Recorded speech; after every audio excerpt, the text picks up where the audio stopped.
Welcome, welcome, welcome. Welcome to Wholesale Hotties, a place where ladies in real estate are talking about real estate. I'm your host and MC for the evening, Sharon-Lee Smith, together with my co-host, Donda Molinix. Hey, Donda, and Monique Fell. Hi, Monique. How are you?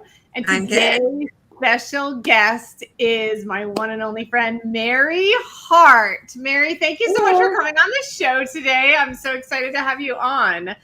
Absolutely. Thanks for having me.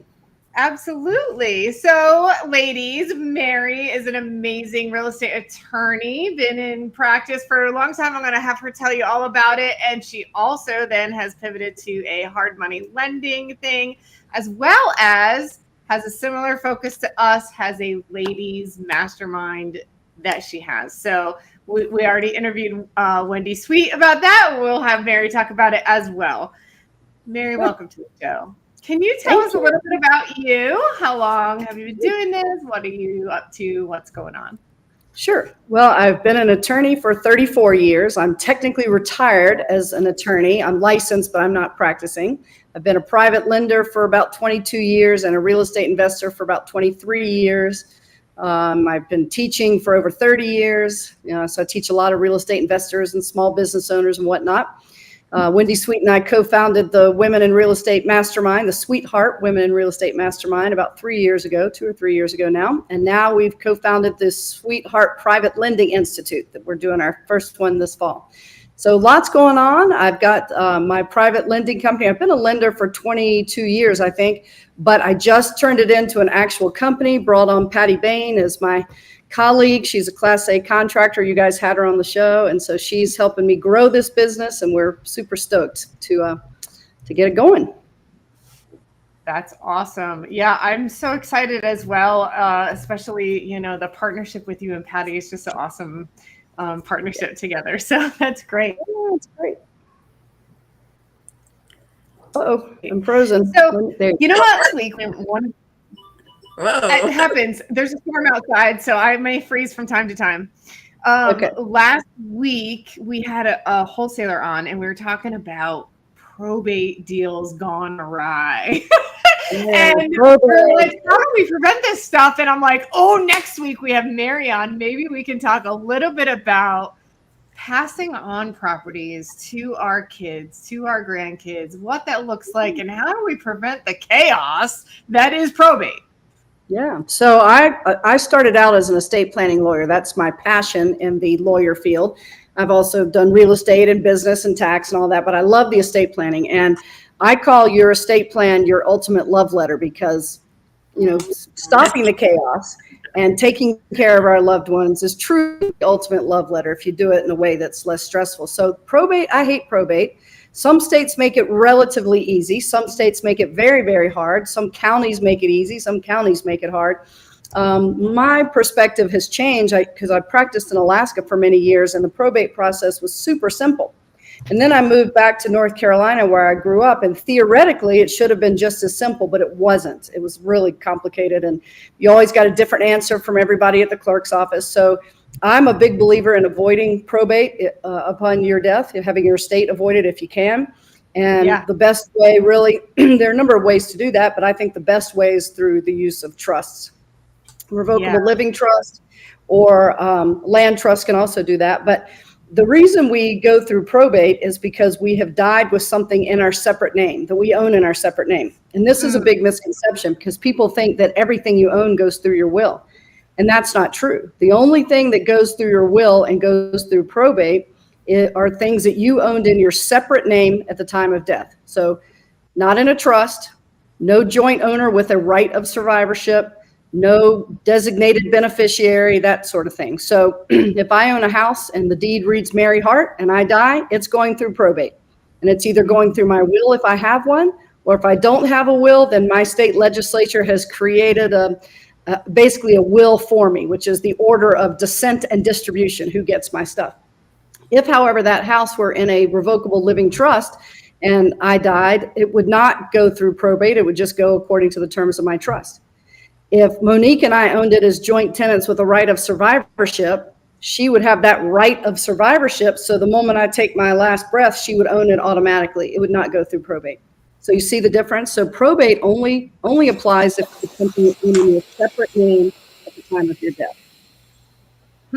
So to get out of probate, we want to get it out of our individual name, either add it on a joint owner with a right of survivorship. But then if you die, or the first person that dies, no probate, but now the second person owns it in their name. So we might go through probate on the second death, or we put it in a trust and it's just a private trust administration, goes according to whatever you've written in your trust document.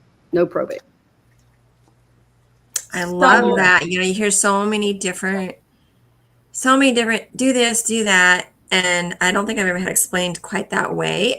So I really love the way you explain that. Is there like a specific type of trust that we should be considering? Because, you know, you hear about, oh, have your holding company, and then you got your LLCs, and you got trust, and where do you, this owns that owns that. So what would be the best structure, if I can ask you kind of that question? So for estate planning, the most common trust is your garden variety revocable living trust. You hear it as a living trust. It's actually just what we call an inter vivos trust. It's when you set up during life. That's what inter vivos means. You set it up during your life. It is usually revocable and amendable until you become incompetent or die. And so you set up this trust and then you transfer your assets into it. And now, rather than your name being on the title, your name as trustee is on the title. So if I put it in my trust, let's call it the Mary Hart Revocable Trust, my deed would not read Mary Hart. It would read Mary Hart as trustee of the Mary Hart Revocable Trust. That takes it out of probate. So that's the most common one. But any trust is going to avoid probate. So you talk about your title holding trust, your land trust, your paper trust. There are a lot of different names that people use. If you have a beneficiary listed on that trust, whenever that trust terminates, it will pass to that beneficiary without probate. If you don't have a beneficiary, and let's say the beneficiary is your LLC, but your LLC is in your separate name, then your LLC is going to go through probate, which basically means the assets in that trust are going to go through probate because you didn't give it to an asset that wasn't going through probate. Now, let me clarify a little bit. If your LLC is the beneficiary of your land trust, but your LLC is owned by your revocable living trust, you're going to avoid probate because your LLC is one of the assets in the revocable living trust. So how do we do that? Instead of you being the member of your LLC, you as trustee of your trust is the member of your LLC. So just like if I had a membership certificate, instead of saying Mary Hart owns 100% of these, membership interests, it would read Mary Hart is trustee of the Mary Hart Revocable Trust is the member. So I've switched hats. I don't have my individual hat on anymore, which will go through probate. I have my trustee hat on as the member. So that avoids probate. So for me, I try to make sure every asset I own is either passing to someone by a beneficiary designation, like my IRAs and my life insurance or anything else has a designated beneficiary. So if I die, those assets will avoid probate because they'll go to the beneficiary. If I have my house, and let's say it's just my house, I'm going to title it in the name of my revocable living trust. If my husband and I own a property together, we usually don't even want to do it as joint tenants because it'll only avoid probate when the first one of us dies. So we hold our jointly held property in a joint revocable trust where we're both in control. And when one person dies, that property stays in the trust for the benefit of the survivor. And then when the survivor dies, that property passes according to the terms of the trust. So to our children, for instance. So I try to make sure that every asset I own is in my trust or in my joint trust with my husband. And so if it's the personal property in my house or my jewelry, I've literally done a bill of sale and I've sold it to my trust for $10 or whatever. So I'll say, I, Mary Hart, hereby sell and transfer all of my personal property located in and around my residence or any other house I own to Mary Hart as trustee of the Mary Hart Revocable Trust, that kind of thing. See what I mean? So I just try to make sure that I don't have anything in my separate name. My cars are in the name of one or more trusts. My houses, my personal property, my stock accounts, my IRAs have beneficiary designation, so I don't have to worry about those. But does that make sense? That makes sense. Does that include bank accounts too? Yep. So bank accounts, I have different ways. Some I have joint with my spouse or joint with a child, depending on my goal. But I realize that on the first death, the survivor will inherit all of those accounts. And now it'll go through probate in that person's estate unless they do something like put it in their own trust. That's a risk I take because we don't keep large balances in our bank accounts for that reason.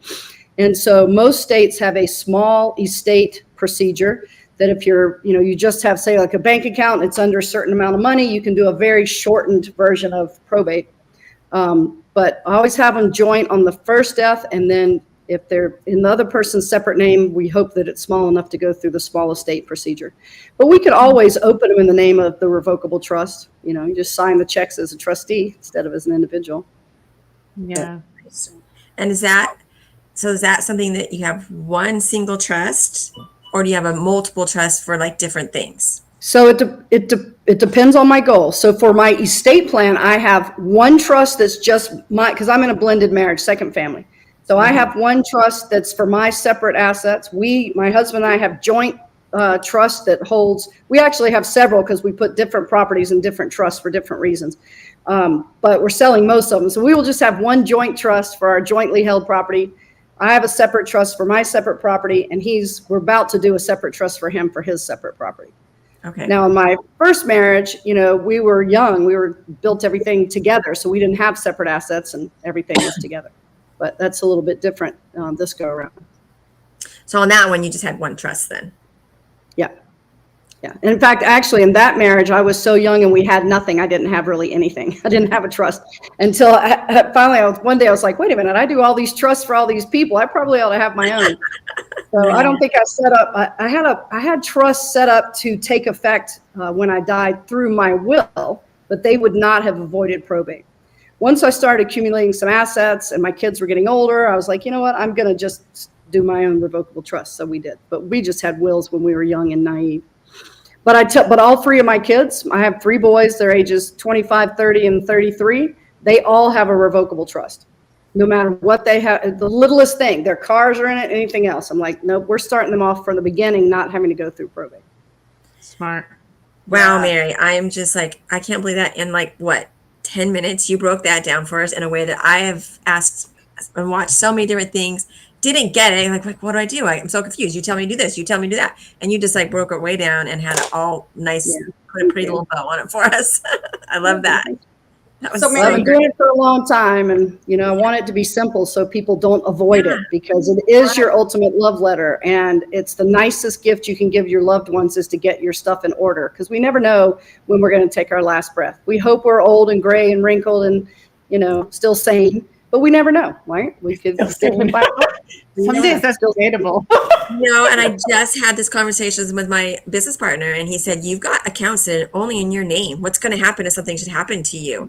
And you just answered my question for you. You just answered my whole put our whole solution together, what we need to do. Do we have to go to a church, or can we do this on our own?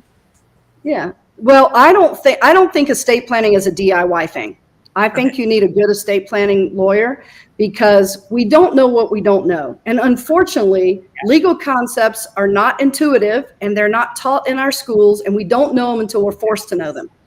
And so I've seen every single will contest or trust dispute I've ever seen has involved documents that were prepared by the decedent themselves, either through LegalZoom type of program online or a handwritten will. Every single solitary one that I've been involved in has been someone who did not use a lawyer.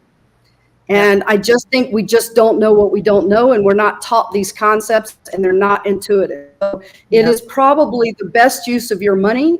Don't take the Disney vacation with your kids. Give them an estate plan. Give them your estate plan. Give it to them for Christmas. That you call it the ultimate love letter. That is, yes. Do you have to? It really is, because, let me just finish this one thing. I'm sorry, I don't mean to interrupt. No, When someone dies or even becomes disabled and incompetent, the family and the loved ones have enough on their plate with grieving and everything else without having to try to figure out these foreign concepts that we've never been taught. So to me, the ultimate love letter is not just getting the estate planning documents in place that you would go to a lawyer for, but it is putting together your ultimate love letter workbook, which is every piece of information your loved ones would need to manage this stuff, right? What bills do you pay? Especially if you're a real estate investor, what properties do you own? What's on auto pay? What account does it come out of? Information. Right. When are property taxes due? What account do those come out of? Who's the property manager? You know, anything you think of. What's my passport number? What's my global entry card? What's my social security number? You know, what are my passwords? Have I authorized my executor or my trustee to have access to my digital life, which is important? Who shuts down my Facebook page? You need to designate a memorial contact. There's a legacy contact, I think they call it in Facebook. And you designate someone who has the authority to either shut down your page or make it a memorial page. And if you don't have that, then it's just out there in limbo land and nobody can do anything with it. Yeah. So there's all that stuff to think about. That's all makes up part of the ultimate love letter. Is just create a giant notebook to leave to your, you know, loved ones what to do if something happens to you. Because if you're like me, and most women real estate investors are, we have a lot of stuff up in our own little brains, and we think we can do it all, and we don't delegate well all the time. And, you know, I've got all sorts of passwords and everything in my head. So who knows how to get into my passwords? So in my estate planning file, I have a sheet of paper that has the master password to my computer and to my phone and to my password app. And then if they get into my password app that's on my phone or my computer, they get every other password they need, because I've got hundreds or thousands in there. But if I change the master password to my phone, my computer, my app, I change that physical piece of paper and put it in my estate planning notebook or my file, so that my, you know, executor or trustee can get to all my passwords. Yeah. So Donda, you have I was going to say, it doesn't matter where your property is at. We can't hear you, Donda. State. Oh, yes, I can. I can hear her. Okay. Oh, I can't. You mentioned though that like each state's different. So when you have a trust, it doesn't matter how it's set up. Each state, the trust is accepted in all the 50 states. Good question. So every state has its own trust code law, but they're mostly the same. They're mostly the same. You should go to an estate planning attorney in the state in which you're a resident. That's where you should go. Most of those trusts are going to be the same. And every state, there's something called the full faith and credit clause. Every state has to give full faith and credit, or give effect to the laws of another state. So if you created a trust in Arizona, but then you move to Florida, as long as you sign that trust validly under Arizona law, Florida has to accept it. Has to recognize it. Right. Now, I usually tell people, if you do move states, it probably makes sense to buy an hour of an attorney's time just to say, is there anything I should do different in Florida or wherever you move? And the reason for that is not because the state doesn't have to recognize the documents from another state, but let's say it's your power of attorney or your healthcare power of attorney, and you're in the hospital and some doctor doesn't recognize the state form because they're used to seeing a form one way and not the other. It's not that you won't ultimately get it accepted, but what hoops do you have to jump through to make that doctor take a form from out of state? They have to, but they don't know they have to till a court gets involved. And so it's just that education piece that we just aren't taught these things. Right. And so it's easier, I think, if you change states, just to pay a lawyer to make sure that they'll be easily recognizable in your state. Yeah. So even if your properties you have properties in different states, as long as you focus on you live in, and then if you move, get it updated if necessary. So let's go through that, because let's talk about probate again. Real property, like houses and land, has to be probated in the state in which it's located. So if those properties you're mentioning are owned by you in your separate name, let's say you've got Arizona and Florida and North Carolina and Georgia, but they're all in your name, Donda, then when you die, your estate's going to go through 4 probates, one in every one of those states, because you've got properties in 4 states.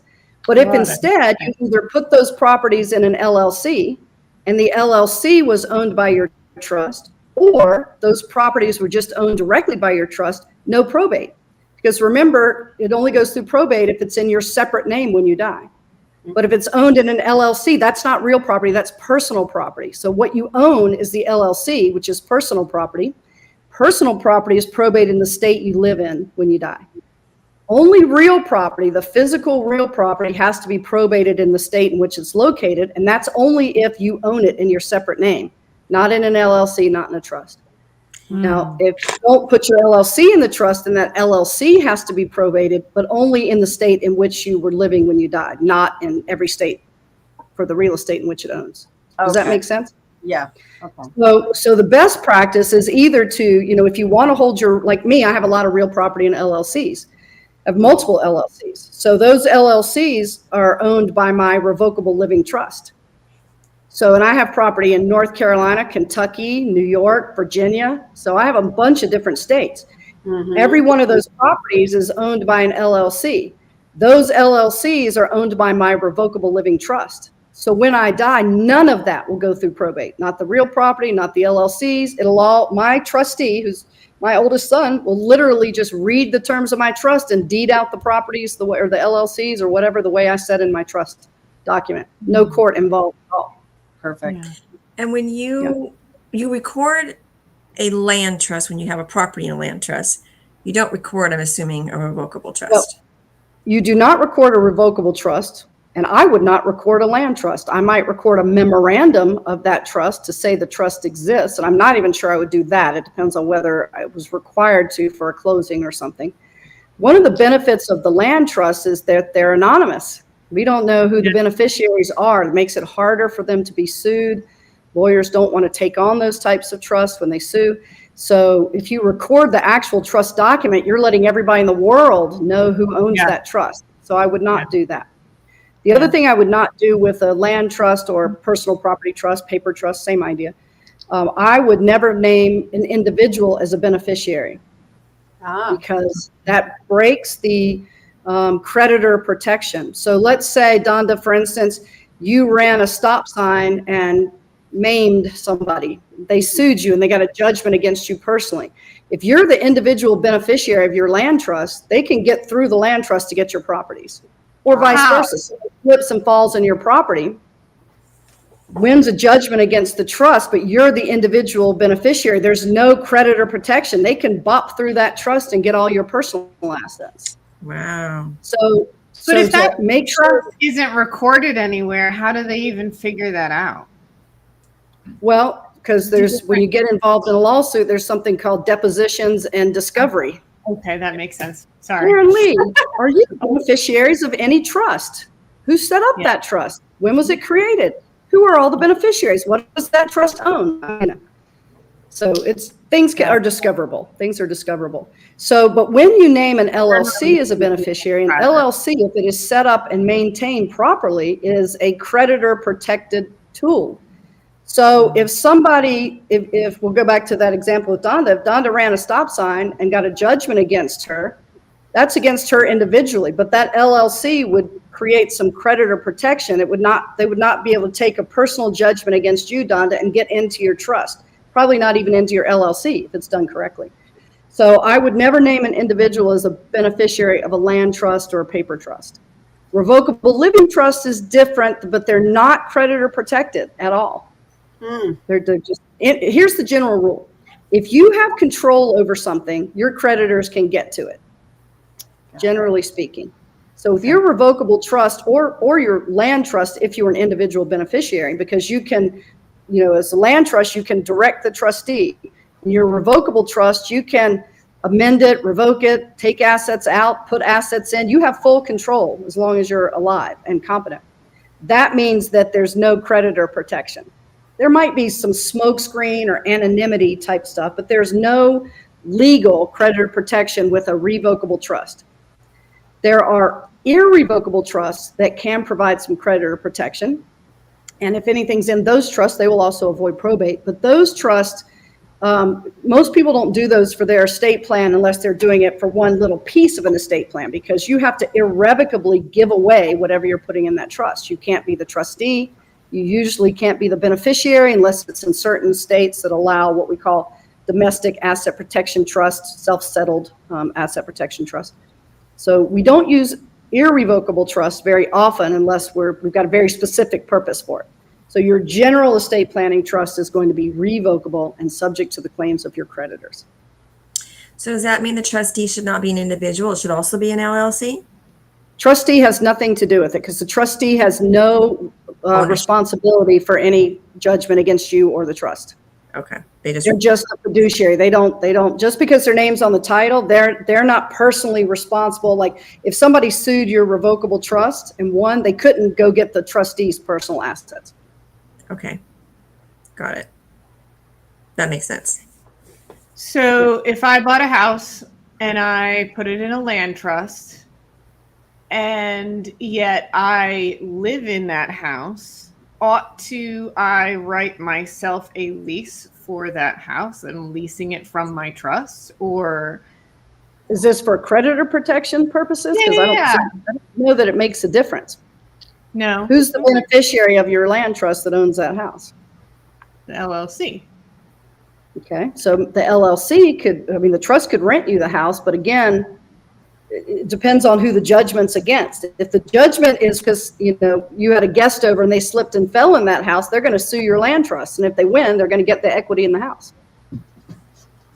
Doesn't matter that it has a lease. Now, if you had, let's say you'd taken out a loan against that house, like a line of credit, and you put a $300,000 debt on that house, you literally use that line of credit, well, then you have less equity that creditors can get. But it's very hard to do in two steps what you can't do in one. To avoid creditors, there's certain things. LLCs are more creditor protected. They have state law creditor protection in most states. Some states have eviscerated the single member LLC as far as creditor protection, like Florida is one of those.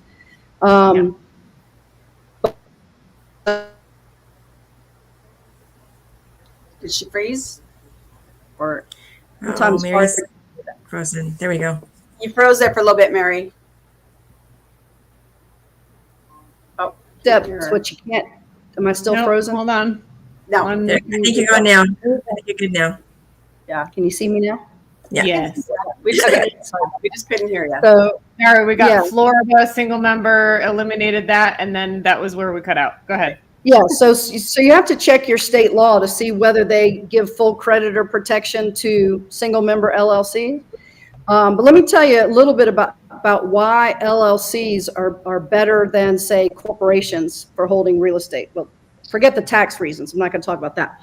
But from a creditor standpoint, if I have a state that allows what we call charging order protection, if someone sues my LLC or sues me, let's say they sue me as the member and they win, what they get is a charging order against my LLC. And that charging order just sets them in my shoes.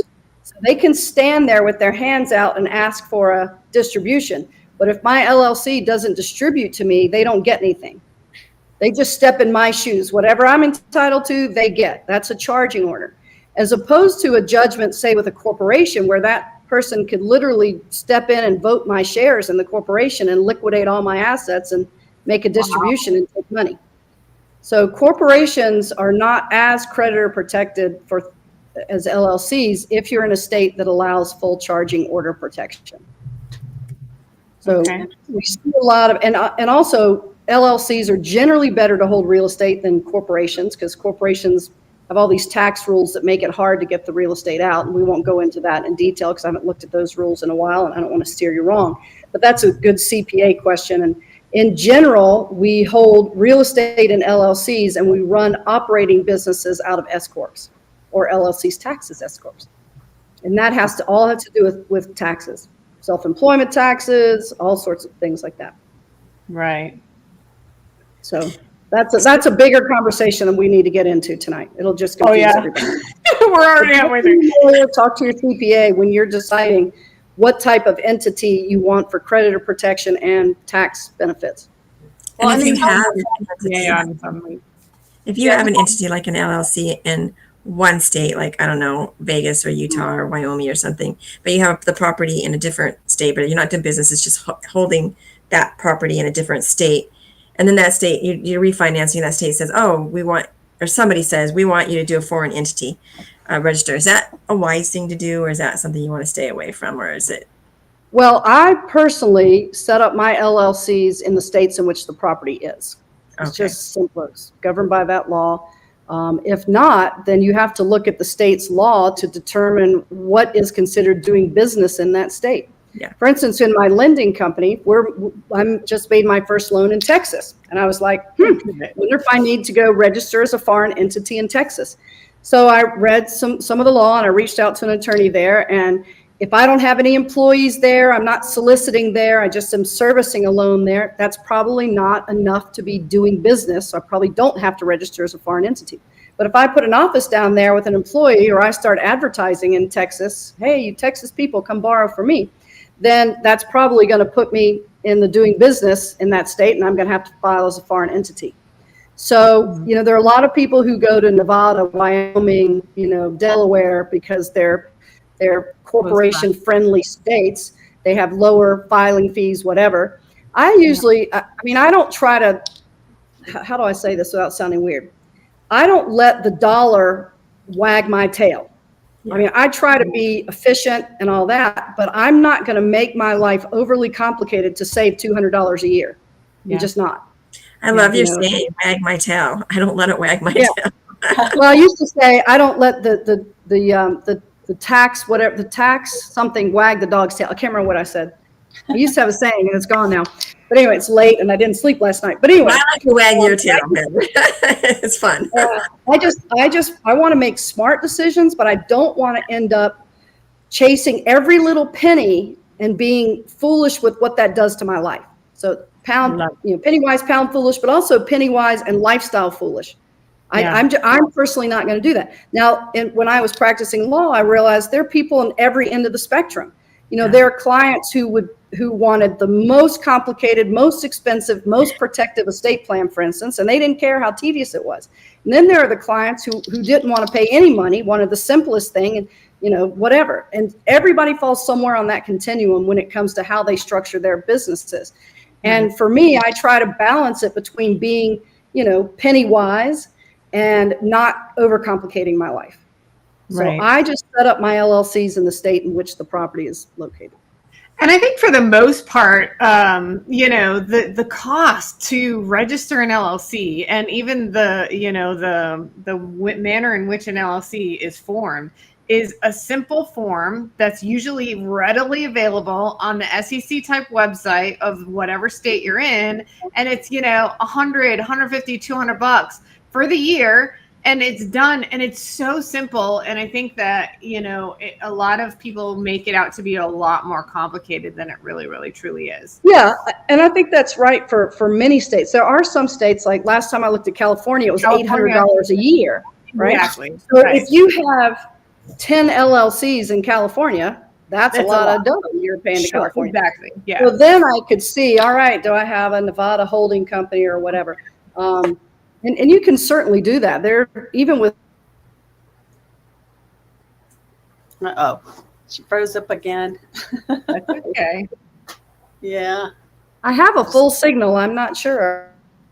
It might be me. It's the way, because it passes through my. Oh, it might be from you to me. So you're muted again, but give it 1 second. It'll probably reload. California. There you are. Yeah, California is expensive. So if you're doing lots of LLCs, then people want to do something different. But and I just think that, again, it goes to people's personality and what their business structure is, how complex they get and what they choose to do. But I think that people should consult an attorney and a CPA that's knowledgeable about whatever they're trying to do. Those are the two professionals that I think are very important, and a good insurance agent. And I hate that we have to use insurance, but I think if you're going to use insurance, you need a good insurance agent. I agree. So let's do a quick little pivot, because you're talking about, finding the professionals in whatever you're doing, right? And insurance and CPA and attorneys and such. You did a wonderful talk at Dealmaker this year about due diligence. and Yes. vetting these professionals and vetting these people. And that's a wonderful pivot into your lending business too, right? Vetting borrowers, but borrowers vetting the lender as well. Absolutely. Talk to us a little bit about, vetting a professional. How do we find a good insurance agent? How do we find a good CPA or whatever? And then, go ahead. So they're anybody can advertise on the internet. So it takes more than just somebody's good marketing, because there can be really bad professionals who have a great marketing team and really great professionals that don't have any marketing team. So I do not rely on the marketing to say whether they're good or not. I was looking for an attorney in Missouri for some loan documents. So there's a website for lawyers called Martindale Hubble. I think they also have lawyers.com. And they rate lawyers. And so I went on there first, and I'm looking for the practice area and the state, and even down to the city that I want a lawyer in. So then I found, about 5 different firms, and I go on their website, not for their marketing, but to see what practice areas, what experience each lawyer has in that practice area that I'm looking for, all that. Once I narrow that down and I start making phone calls, whether it's to a lawyer, a CPA, a doctor, what would you ask your cardiologist? You wouldn't say, have you done any kidneys? You'd say, what do you know about the heart? What do you know about the heart? If I'm a real estate investor, I'm going to say, what do you know about real estate? What do you know about land trust? If I'm doing my estate plan, how long have you been an estate planning lawyer? What size of estates do you usually set up? Are you doing estate plans for people that have $10,000 or $10 million or somewhere in between? So what is important to you, and ask those questions. Just like you'd vet any and I always take it back to the doctor, because we always go like, oh, we need the specialist. We need the cardiologist, the gynecologist, the dermatologist, all those IST names, right? And I have a funny story about that in a minute. But anyway, so you'd look for the specialist. So whatever it is you're looking for as a lawyer or CPA, find the lawyer that does that and does mostly that. So people used to not hire me as a lawyer for, say, a closing, because they could get it cheaper for $25 cheaper down the street. And I'd say, well, do they do closings? No, they're a family lawyer, but he said he could do my closing. I'm like, you're going to save $25 by using a guy who doesn't even do real estate closings? Are you crazy? It's kind of like the LLC fees. It's like, do it right, and the money will come. You don't need to worry about that. The IST story, I want to tell you about that. When I was growing up, I had 3 step siblings, and as we all got older, they were, I won't say the names. Let's call Jones, and then we were the Harts. And so all of those siblings, super bright, and they all went into sort of charity things, or educational things. So we had a brother who's an ornithologist. We had a sister who was a lobbyist. We had another brother who was, what was he? Something with an IST. And then all us Hart children, we were lawyer, banker, stockbroker. And I sometimes, one day, wrote this, if you have plenty of money and smarts, you can be an IST, like a cardiologist or dermatologist. If you got to work for a living, you got to be an a banker, a lawyer, a stockbroker. That's my funny story. One day I was just like, that's cute. So I'm an other people are ISTs. That's why I'm a wholesaler. Yeah, exactly. We have to work. We have to work. That's right. Workers. We are workers. We're not. I love it. It's a joke at the time, but anyway. So I don't know if I answered the last question. That's fine. That's the beauty of this show. We just keep rolling, and wherever conversation goes. So tell us a bit about Fair Oaks Funding, how y'all got started, where you guys are at now, what's going on. So I became an accidental lender about 22 years ago when someone asked me to do a hard money loan. And I had some cash sitting around at the time, and I said, sure, why not? And then I realized, wow, this is a pretty cool gig. So I did a few of those loans, and then I got busy running my law firm. And I didn't do a whole lot for a few years. And then people started asking me again. I started teaching at these conferences like Dealmaker, and borrowers started approaching me. So I did a lot of lending, just me and a little old Excel spreadsheet. And in the meantime, Patty became one of my biggest borrowers. So last year, she and I did $5 million together. She did $5 million worth of projects that I funded. And at the end of the year, I was thinking, okay, I'm about to turn 62. So I'm like, I'm either going to just retire, which is so outside of my personality, or I'm going to ramp up this lending business. And I started thinking about it, and I realized that in 2024, I had funded over $7 million worth of loans, just me and a little Excel spreadsheet, no software, no help, no nothing. That's And cool. Patty is not only my biggest borrower, but she is a business partner of mine. We own a bunch of vacation rentals in Richmond together. And so right about that time, I started talking to her about, I think I really just want to ramp up this lending business. And she started saying, I'm really getting kind of tired of flipping in Richmond. I was like, do you want to come work with me and let's grow this lending thing? And she's like, yeah, that sounds great. So in November, I was at a hard money lending mastermind in Austin, Texas. And I decided after conversations with Patty, yes, I'm going to do this. So I set up Fair Oaks Funding LLC and said, Patty, let's finish up your flips and come join me. So as soon as she started getting her last flips on the market, she started helping me out with Fair Oaks Funding. And now we're doing it together and it's great fun. And you stole my margarita partner. Yeah, she's moving to Asheville. She's at my farm in Kentucky. Well, right now she's traveling, but she's been watching my dogs in Kentucky while I've been in Asheville working on my renovation here. Then we'll get back together.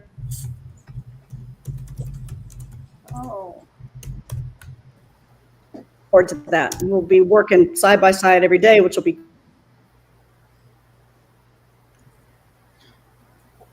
Oops. What is? Am I frozen again? No, No, we you're good now. Okay, couldn't hear you that last part. Oh, I said I'm really stoked for this business because we just committed to our first commercial loan of $1.75 million loan. Wow. Big one. And we've got 2 other investors who are coming in with us. They're super stoked about it because we're going to make them some good money.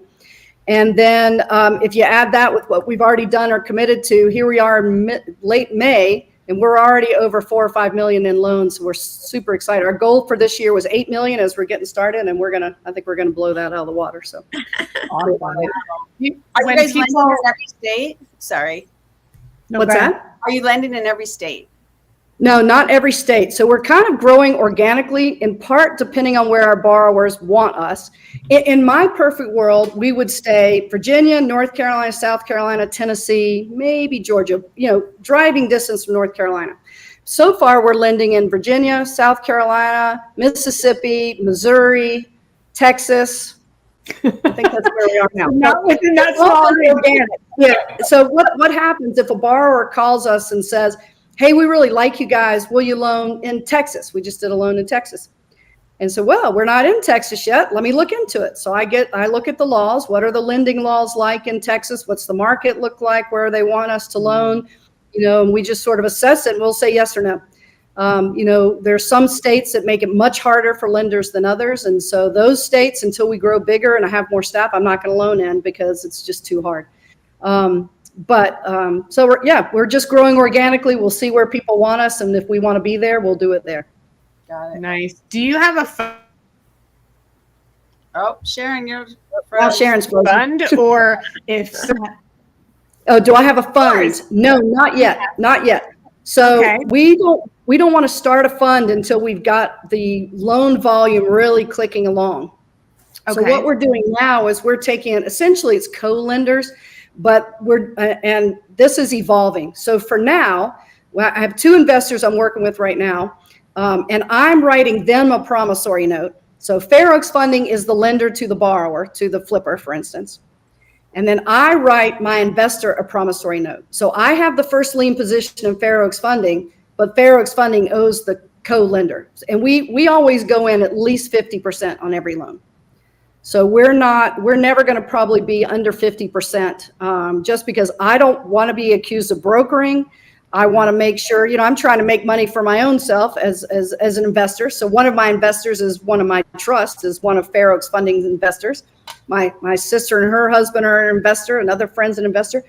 We've got people seeking us out. We just had a woman yesterday commit to $500,000 towards a loan. This is a former client of mine at Hart Law. And I said, I don't have my structure set up yet beyond just giving you a promissory note. She's like, I'm fine with that. I'm like, okay. There you go. And I think that's because people know, like, and trust me. I'm never gonna let anybody not get their money back. I will eat macaroni and cheese and live under a rock before somebody does not get their money back from me. Yeah. I wouldn't. Yeah. Yeah, That's I'm why I the never same had way. money for 20 years. Yeah. You know, everybody said, well, can I invest with you? I'm like, no, because I don't want to invest this money. But now that we're doing this as a business, we're like, how many people can we serve? Not just the investors that we're trying to help them succeed, you know, the flippers, but the borrowers, but how many investors can we help make a passive return on their money and have it a win-win for everybody? A win for Fair Oaks Funding, a win for the borrower, and a win for the investor. So when we looked at it like that, how many people can we serve and how can we serve them best? Then it became easier to take on investors. Nice. Yeah. That's good. I'm glad to know that you will, you know, entertain a smaller dollar investors that know, like, and trust you, that say, hey, can you just start to grow this for me? But, and we're trying to figure that I out. love that you have a fund coming soon. So we'll definitely. Well, not soon. I didn't say soon. We got to build up our volume. I'm pushing you. We've talked to the lawyer about it. We know, we think we know what kind of fund we want to set up. But we don't want to put the cart before the horse. We want to make sure that this business is growing organically, sustainably, that we are taking care of everybody's money and taking care of our borrowers. We're not overworking ourselves. And so we're trying to grow this reasonably, not jump in with 6 feet at once, you know, just trying to do it right. Love it. So you mentioned a private money institute. Is that something that it's like a classroom type of thing, or? Yeah. So Wendy Sweet, do you know Wendy? Carolina Hard Money. She's been a lender for over 20 years. I've been a lender for over 20 years. And we started to see a need to teach people how to be private lenders, because we're seeing a lot of people wanting to get into that space, which is a great space to be in. I love it. And everybody needs money. So there's plenty of room for lenders. I don't have a scarcity mindset at all about competition. But Wendy and I basically wanted to make sure that people do it right. And so we decided to do a 3-day intensive private lending institute. And it will be Wendy and I teaching for 3 solid days. We're doing it at a large house in the Outer Banks of North Carolina.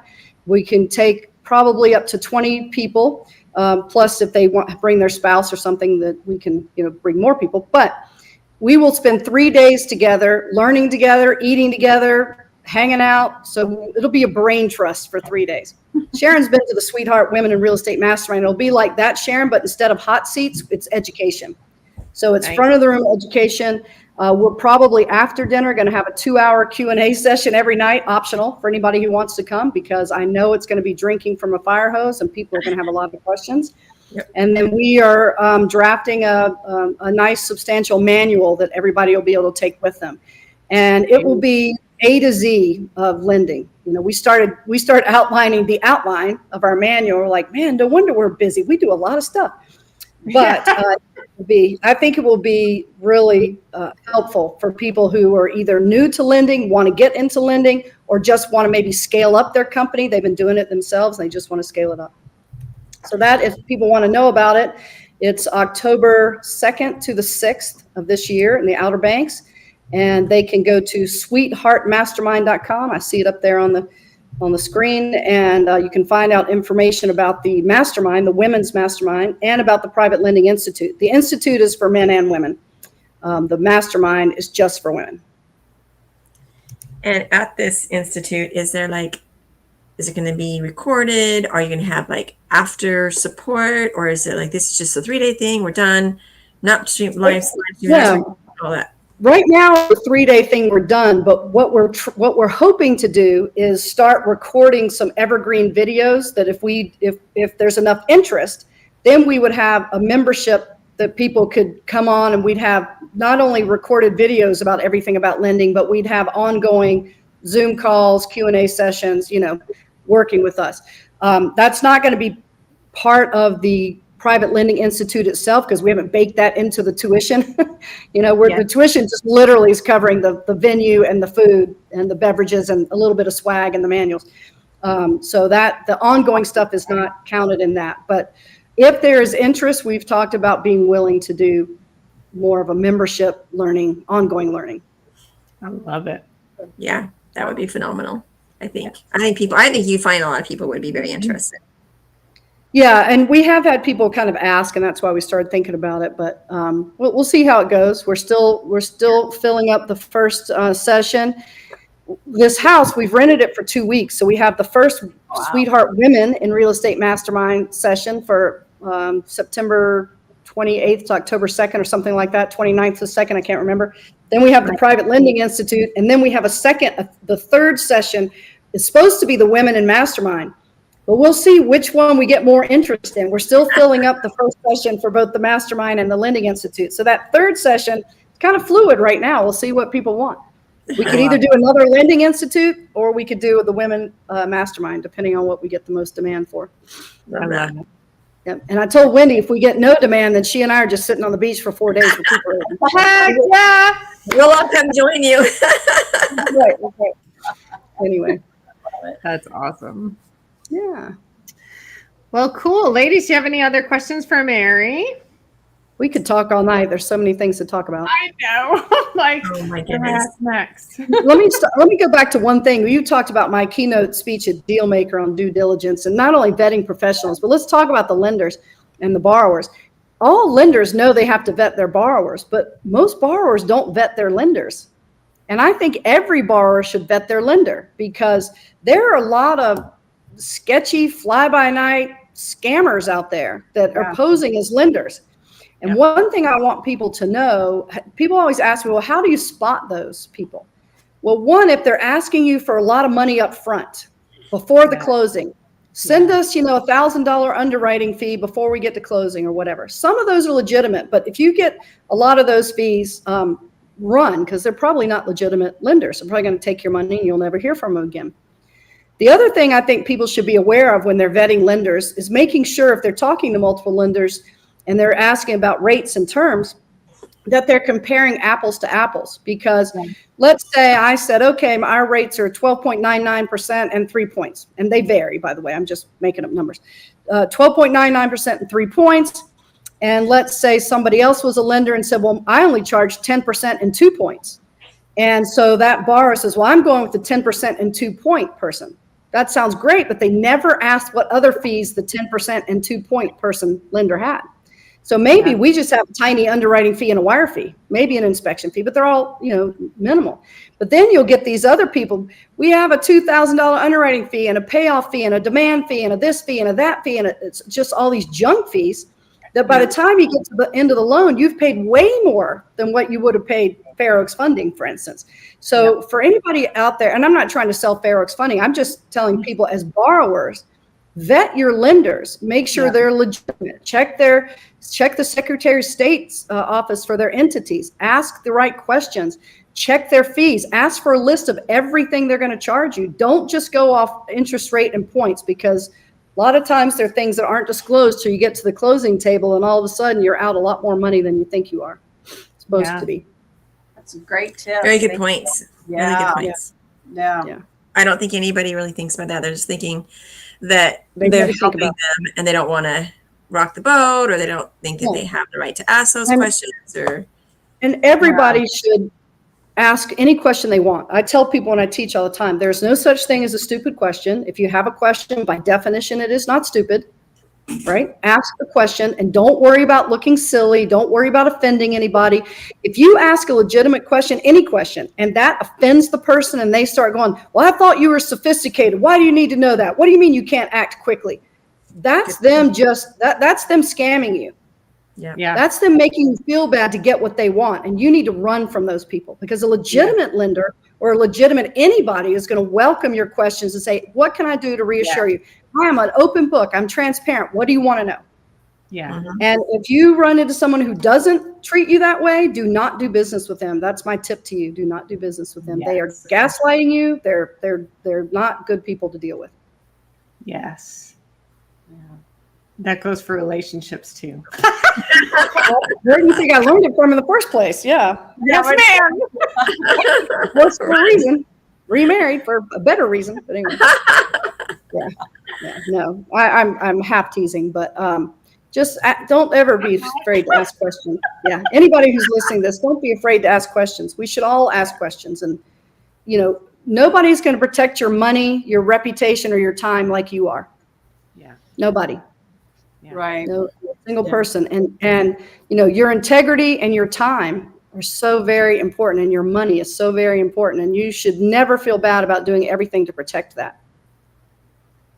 Right? Yeah, and asking those questions is so important. And I totally agree with you. I've come across where lenders are, unwilling to disclose like all the fees, for example. Yeah, Well, it's just this. You shouldn't even worry about it. Well, yeah, I am crazy. worried about it because my bottom, or they won't give you an actual quote. I've got something under contract. I need an actual, a commitment letter that outlines all this stuff. And they're just like, well, you're approved. We'll fund it. Okay. But I need numbers. That's my business name is Number Crunchers. Like, I'm a number girl. Give me numbers, And I'm you're exactly right. I mean, when we always have the conversation, and we know whether we're talking to the borrower, are we going to fund this or not? But as soon as we all come to a meeting of the minds on the phone or on a Zoom call, my next step is sending a commitment letter.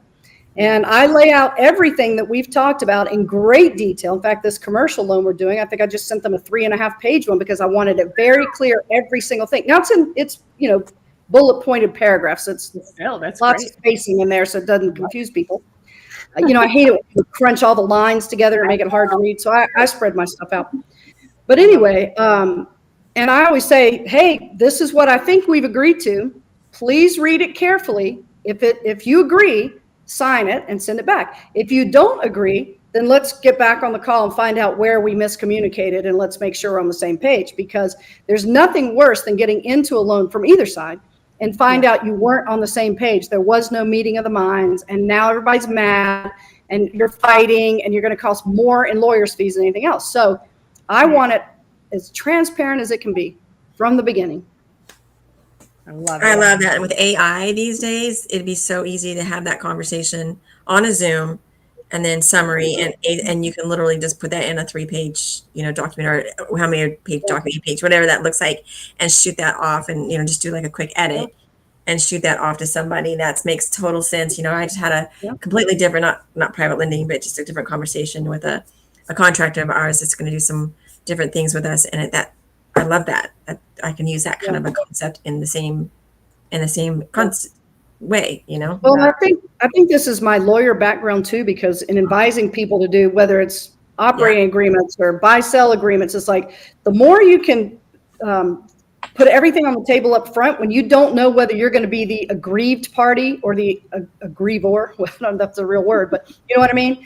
Before there's an argument, put everything in, as much information as you can, fully transparent, to make sure everybody has that meeting of the minds. Because a lot of times we talk about things and we hear differently than what the other person is really saying. But when it's in black and white on a piece of paper, it's like, wait a minute, that's not what I thought you said. Let's go back and rehash that and make sure we're on the same page. And getting it in writing is what allows people to take a look at it in a quiet time when they're not on a phone call and say yes or no, that's not what we agreed to. And you avoid so many miscommunications later on when you're down the road and you still care for the person or like the person or whatever that looks like. And then all of a sudden you're hitting heads. And it's like, if you had that communication, then you can continue that communication in that manner. And I think that's really important too, from a borrower standpoint. I've had borrowers go silent. My clients have had borrowers go silent. And that's the worst thing somebody can do. Like, we consider ourselves consultative lenders. We want to know the moment our borrower starts feeling stressed that something's going wrong, because we can probably step in and help.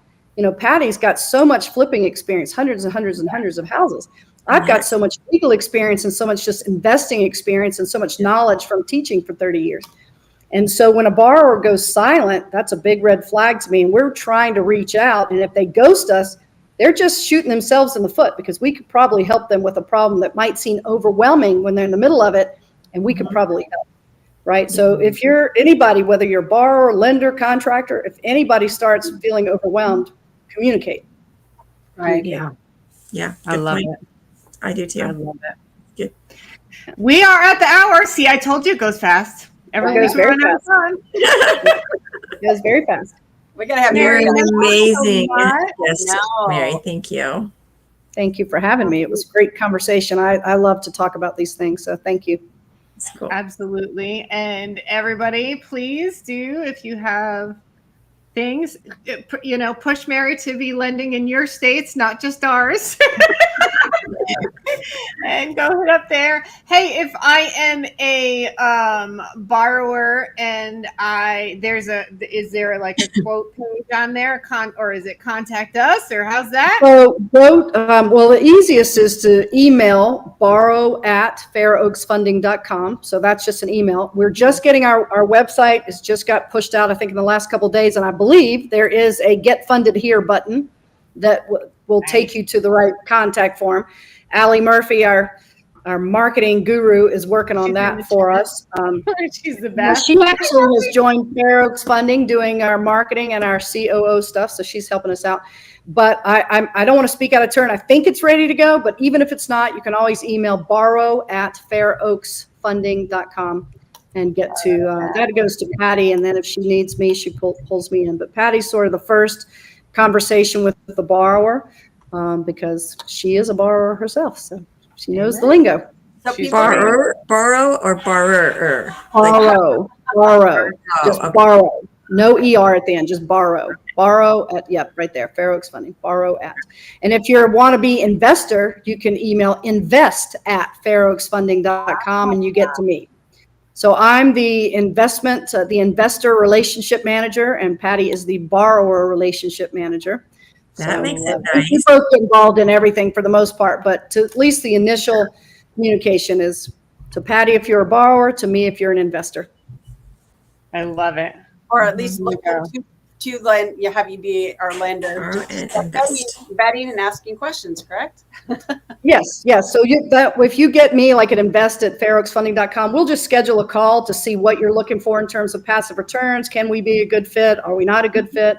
We just go from there.